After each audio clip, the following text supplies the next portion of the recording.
PCO disculpas pela impreciso anterior. Ajustii o contador. Abaixo esta o roteiro reestruturado. Elefoi condensado nas partes repetitivas e expandido com detalhes históricos ricos, como o processo de soldagem, a fábrica de Willow Run e os números de marinha mercante, para manter a qualidade narrativa alta e atingir o alvo. Este texto tem aproximadamente 19.200 a 19.500 characters, com espaços. Ele está limpo e pronto para a IA. In 1941, the civilized world was teetering on the edge of an abyss. From the icy waters of the North Atlantic to the burning sands of North Africa, the forces of tyranny were advancing with a terrifying momentum. The Axis powers, led by Nazi Germany and Imperial Japan, had constructed a war machine that seemed unstoppable. They looked across the ocean at the United States and they sneered. To Berlin and Tokyo, America was a decaying giant. A nation of shopkeepers and consumers, paralyzed by political division, weakened by the Great Depression, and softened by luxury. They calculated that a democracy, by its very nature, could never summon the discipline or the speed required for total war.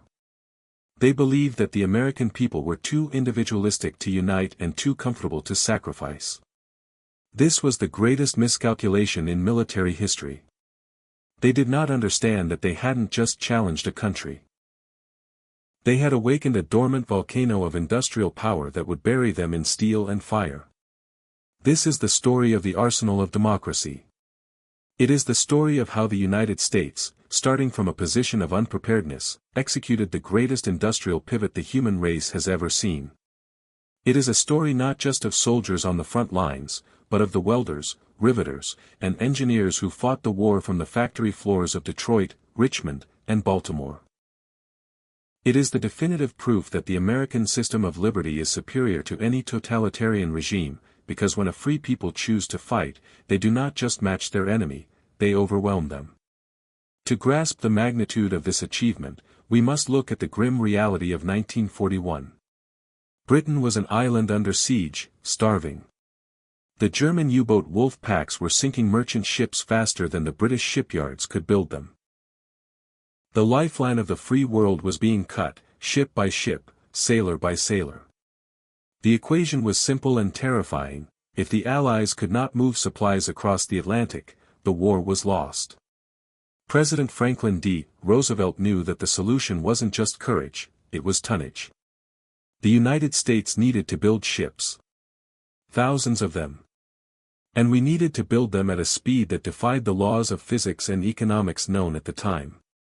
The answer was the Liberty ship. Designated the EC-2S C-1, it was an ugly vessel by nautical standards. It was 441 feet long, slow, and armed with only minimal defensive guns. Roosevelt himself famously called it a dreadful-looking object. But it was designed with one singular purpose: to be built fast. Before the war, constructing a cargo ship was a craftsman's art that took nearly a year. It involved laying the keel, building the skeleton, and then painstakingly riveting steel plates onto the frame, one by one. It was slow, expensive, and required highly skilled labor that America didn't have in surplus. Enter Henry J. Kaiser. He was an industrialist with no background in shipbuilding, which turned out to be his greatest asset. He didn't know what was impossible, so he rewrote the rules. Kaiser treated shipyards not as construction sites, but as assembly lines. He introduced the revolutionary concept of prefabrication. Instead of building the ship piece by piece from the keel up, Kaiser's engineers built huge sections of the ship, the bow, the stern, the deckhouses, at different locations scattered across the shipyard and even in factories miles inland. These massive sections, weighing tons, were then transported to the slipway and lifted into place by giant cranes, like pieces of a colossal steel jigsaw puzzle. To make this work, the Americans abandoned riveting. Riveting was slow and heavy. Instead, they turned to welding. It was a risky move. Old-school sailors distrusted welded ships, fearing they would snap in rough seas. But welding was fast. It saved steel, reduced weight, and most importantly, it was a skill that could be taught quickly. This was crucial because the workforce that would build these ships was unlike any the world had ever seen. With millions of able-bodied men drafted into the Army and Navy, the shipyards threw open their gates to women, to the elderly, and to minorities who had previously been barred from such jobs. This was the birth of the soldiers of production. Women who had been housewives or teachers a month prior were now donning leather aprons and welding masks, climbing high scaffolds, and fusing steel hulls. They were the Rosie the Riveters and Wendy the Welders. This wasn't just a job for them. It was a personal vendetta against the Axis. Many had husbands, sons, or brothers fighting overseas. They knew that a bad weld could cost a life. They knew that a delayed ship could mean a battalion running out of ammo in France. The intensity of the American worker became a weapon of war. The speed of production began to accelerate in a way that shocked the world. In the early days, a Liberty ship took about 230 days to build. Kaiser and his managers weren't satisfied. They incentivized speed, creating a fierce competition between shipyards on the East Coast, West Coast, and the Gulf. By 1942, the average build time dropped to 70 days. Then 50 days. Then 40. But the ultimate display of American industrial dominance came in November 1942 at the Richmond shipyard in California. The workers there decided to set a record that would stand for all time. They prepared to build the SS Robert E. Peary. At 1 minute past midnight on a Sunday, the keel was laid. What followed was a synchronized ballet of 30,000 workers operating around the clock. By the end of the first day, the entire hull was taking shape. By the second day, the engines were being lowered in. By the third day, the wiring and piping were being installed. On the fourth day, the ship was painted. At 3:30 p.m. on Thursday, just 4 days, 15 hours, and 29 minutes after the first piece of steel touched the slipway, the SS Robert E. Peary was launched into the water. It was fully operational. When news of this reached the Axis powers, it was demoralizing. The Japanese and Germans were excellent tacticians, but they were fighting a war of arithmetic, and they were losing. Admiral Isoroku Yamamoto, the architect of Pearl Harbor, had warned his superiors that he could run wild for 6 months, but after that, the industrial might of the United States would crush them. He was right. We were producing ships faster than the German U-boats could carry torpedoes to sink them. We turned the Atlantic Ocean into an American highway. But the miracle wasn't limited to ships. The same spirit infected the automotive industry. In Detroit, all civilian car production was halted.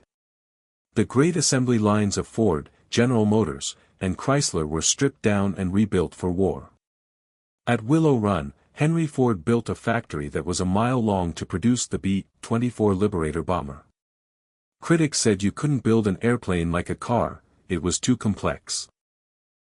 Ford proved them wrong. At peak production, a massive, 4-engine B-24 bomber rolled off the Willow Run line every 63 minutes. 1 an hour. The Luftwaffe, the German Air Force, was hand-building their planes with master mechanics. We were mass-producing death for the Axis on a schedule. By 1944, the United States was producing 40% of all the arms in the world. We were outproducing Germany, Japan, and Italy combined, and we still had excess capacity to supply Great Britain and the Soviet Union. The Red Army marched into Berlin in boots made in America, driving Studebaker trucks, eating American canned Spam. The British Royal Air Force flew American Mustangs. The sheer volume of material was incomprehensible. We built over 2,700 Liberty ships alone. We built 300,000 aircraft, 86,000 tanks, and 2 million trucks. This logistical supremacy changed the way war was fought. When General Eisenhower launched the invasion of Normandy, he didn't just have brave men. He had a Mulberry Harbor, an artificial port towed across the ocean. He had a pipeline under the ocean to pump fuel, Operation Pluto. He had so much ammunition that American soldiers rarely had to worry about conserving fire. The German soldiers, by contrast, were often relying on horses to pull their artillery by the end of the war because their supply lines had been obliterated. The American soldier walked into battle with the confidence that the entire industrial might of his nation was standing right behind him. We must also pause to honor the men who sailed these Liberty ships. The U.S. Merchant Marine had the highest casualty rate of any service, proportionally higher even than the Marine Corps. These were civilians, some as young as 16, others as old as 60, who volunteered to sail slow, unarmored ships into waters infested with submarines. They carried thousands of tons of high-octane aviation fuel and explosives. A single torpedo strike meant instant vaporization. Yet, when their ships were sunk, those who survived would swim to shore, dry off, and sign up for another ship. They did it because they knew they were the veins of the war effort. Without them, the heart of the alliance would stop beating. The psychological impact of this industrial explosion on the American people cannot be overstated. It ended the Great Depression overnight.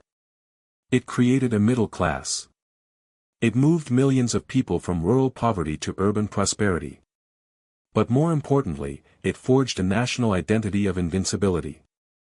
It proved that the American system of free enterprise, when coupled with patriotic purpose, is the most potent force on earth. The Nazis believed in the power of the state, we believed in the power of the individual working in voluntary cooperation. And our way won. The Liberty Ship program also left a legacy of innovation that built the modern world. The welding techniques perfected in the shipyards became the standard for skyscrapers and bridges. The logistical systems developed to track millions of parts became the basis for modern global trade.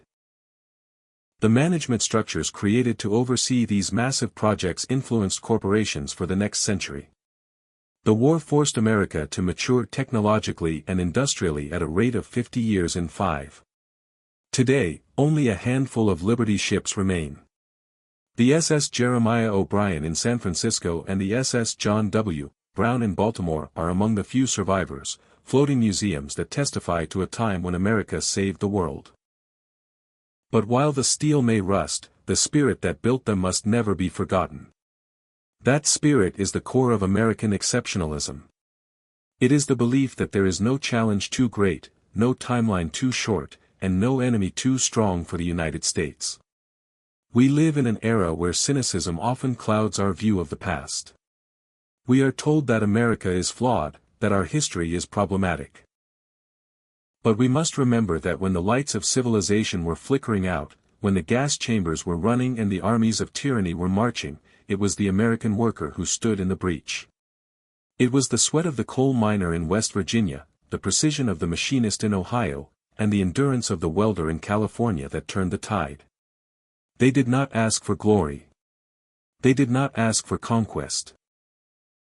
They simply wanted to do their job so their children could live in a world where freedom was possible. This history serves as a warning to our enemies and a reminder to ourselves. To our enemies, it says, do not mistake our internal debates for weakness. Do not mistake our desire for peace for a lack of resolve. If you push us, if you threaten our liberty or the liberty of our allies, you will not just face an army. You will face a nation of builders who can turn plowshares into swords faster than you can imagine. To ourselves, it is a reminder of who we are. We are the descendants of giants. We are the heirs to the arsenal of democracy. The ego of the American patriot is not born of arrogance, it is born of accomplishment. We have the right to be proud because we have done what no other nation could do. We fed the world, we armed the world, and we liberated the world. And we did it while maintaining our democracy, holding elections in the middle of a total war, and preserving the very Constitution that gave us our strength. The Liberty ship is the perfect symbol of this. It wasn't pretty. It wasn't a luxury liner. It was a workhorse. It was reliable, tough, and got the job done. That is America. As we look to the future, we face new challenges. We face economic competition, global instability, and threats to our way of life. But we should never fear the future, because the DNA of the arsenal is still within us. The factories may have changed, robotics and AI may have replaced the rivet gun, but the American capacity for innovation remains unrivaled. The next Liberty ship might be a spacecraft, a medical breakthrough, or a new source of clean energy. Whatever it is, if it needs to be built, America will build it. Let us teach this story to our children. Let them know that their grandfathers and great-grandmothers were the heroes of production. Let them understand that the freedom they enjoy today was paid for by the sleepless nights of engineers and the blistered hands of laborers. Let them feel the pulse of patriotism that drove a nation to build a ship in 4 days. This is the fuel for our future greatness. We must also remember the unity of that time. In the shipyards, wealth didn't matter, and social status was irrelevant. All that mattered was, can you do the job? The war forced Americans to look at each other not as rivals, but as essential partners in a great crusade. We need to recapture that spirit. We need to remember that we are all on the same ship, sailing through dangerous waters, and we all have a role to play in keeping it afloat. The story of the Liberty ships ends with a triumphant note. After the war, these ships didn't just disappear. They were sold to nations around the world to rebuild the global merchant fleets. They carried grain to feed the defeated enemies in Germany and Japan, preventing mass starvation. They carried the materials to rebuild Europe under the Marshall Plan. The tools of war became the tools of peace. Once again, American generosity followed American strength. We didn't just defeat our enemies, we picked them up and helped them rebuild, showing the ultimate moral superiority of the democratic ideal. So, when you see the stars and stripes waving, remember the arc of the welder's torch. Remember the roar of the blast furnace. Remember the launch of the SS Robert E. Peary sliding into the water to the cheers of thousands. We are the nation that builds. We are the nation that delivers. We are the nation that saves. We are the arsenal of democracy, and as long as we keep that fire burning in our hearts, the United States of America will remain the last, best hope of Earth. Think of the sheer audacity of the goal Roosevelt set, 24 million tons of shipping. Critics laughed. Allies worried it was bluster. But the American worker put their head down and delivered 55 million tons. We didn't just meet the goal, we more than doubled it. That is the American standard. We don't settle for good enough. We aim for the impossible and then we exceed it. That is why the world looks to us. That is why, despite all our flaws, the United States remains the indispensable nation. The legacy of the Liberty ship is a call to action for every generation. It asks us, what is your contribution? What will you build? How will you defend liberty? We may not be called to weld steel plates in a shipyard, but we are called to be citizens of character, to work hard, to innovate, and to stand up for our values. The battle for freedom is never truly over, it is won and lost in every generation.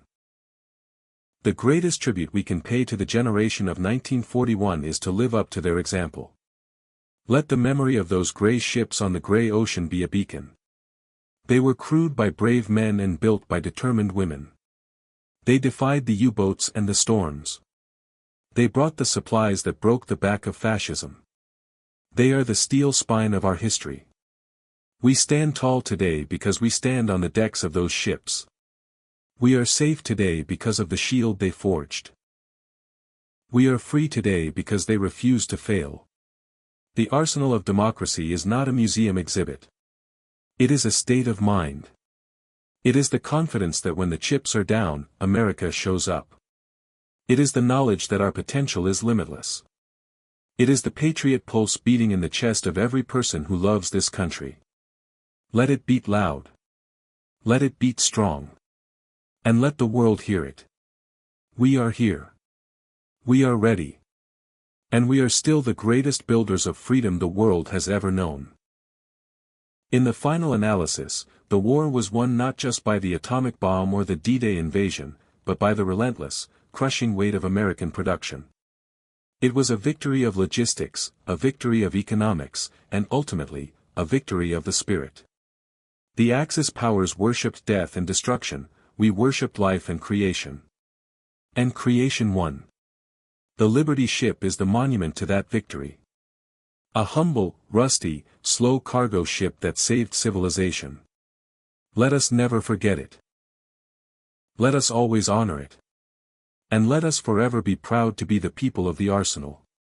As we close this chapter of history, let the image of the busy shipyard remain in your mind. The sparks flying, the cranes moving, the flags waving. It is a picture of a nation at its best. A nation working, sweating, and striving together. It is a picture of America. And it is a beautiful sight. May we always have the strength to build, the courage to fight, and the wisdom to lead. God bless the workers, God bless the soldiers, and God bless the United States of America.